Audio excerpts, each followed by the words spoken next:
And taking the ice for 4 minutes right now, Federica Faiella and Massimo Scali from Italy. And they are currently in 6th place heading into the free dance. Federica 21 years of age and Massimo is 23.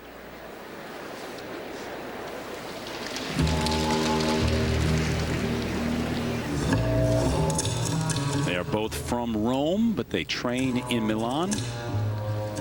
And they are the reigning Italian national champions, and they've gotten a lot of attention over the course of the past year or so. The crowds really like this team. They're very passionate people. Before they get on the ice, they look into each other's eyes and sort of connect. It's fun to watch them.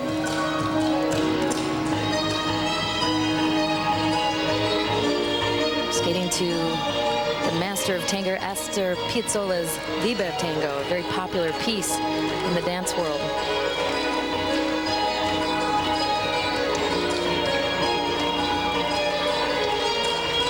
Very difficult entrance on that rotational lift.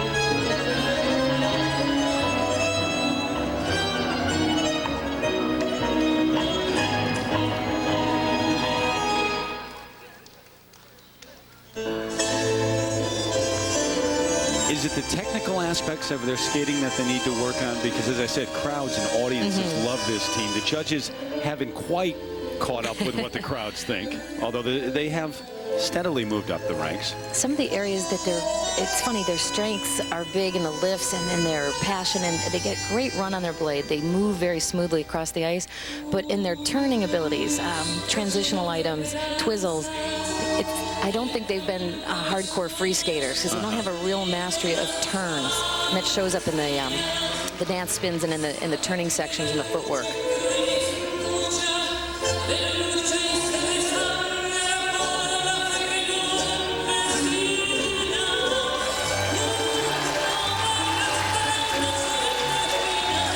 That shows a great strength by Federica because she's on one foot and changes curves while she's holding on to Massimo. Way to go.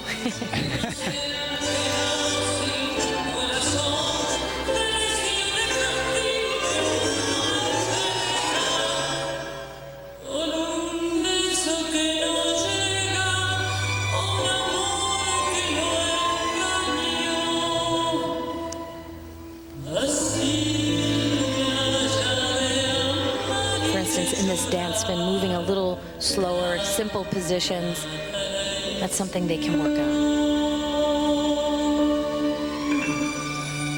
You know, we saw Nancy at the Bolshoi just a few moments ago, and ballet has been such a big part of not only of this culture in Russia, but also of their figure skaters over the years and the development of those. How about around the world, Italy, the United States, for example? What kind of influence ballet has on figure skating and ice dancing? Well, it really helps polish your technique. It helps you with your flexibility and your posture. As it pertains to the Italians, they take a lot of ballroom dancing, so they're influenced in that way.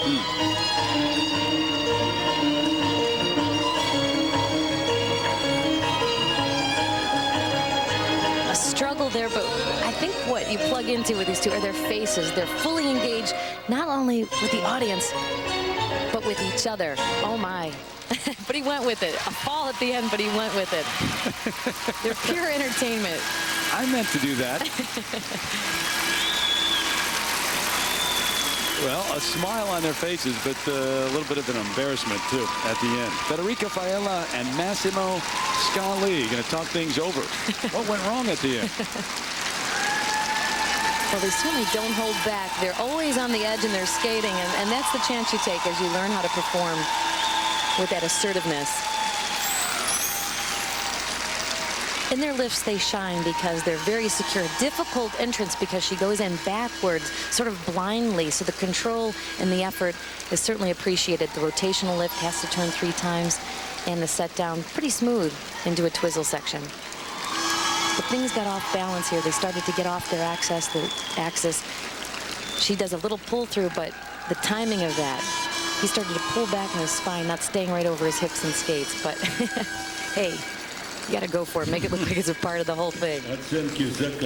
All right, now the marks for the Italian team. They're still talking about that last move on the ice. 35.10 for the technical scores, 55.11 for the program components or the overall artistry. So 90.21 for their free dance. You add that to the compulsory and the original dance, and their grand total, 171.13. I think with the fall at the end, there was some scattered little problems throughout. I thought that would reflect a little bit more in the marks. Higher marks than you expected? I think so, yeah. Well, when we come back, Susie, you get a chance to talk with Nancy about this new scoring system in play during the Grand Prix Series. That's as Cup of Russia continues here on Lifetime Sports.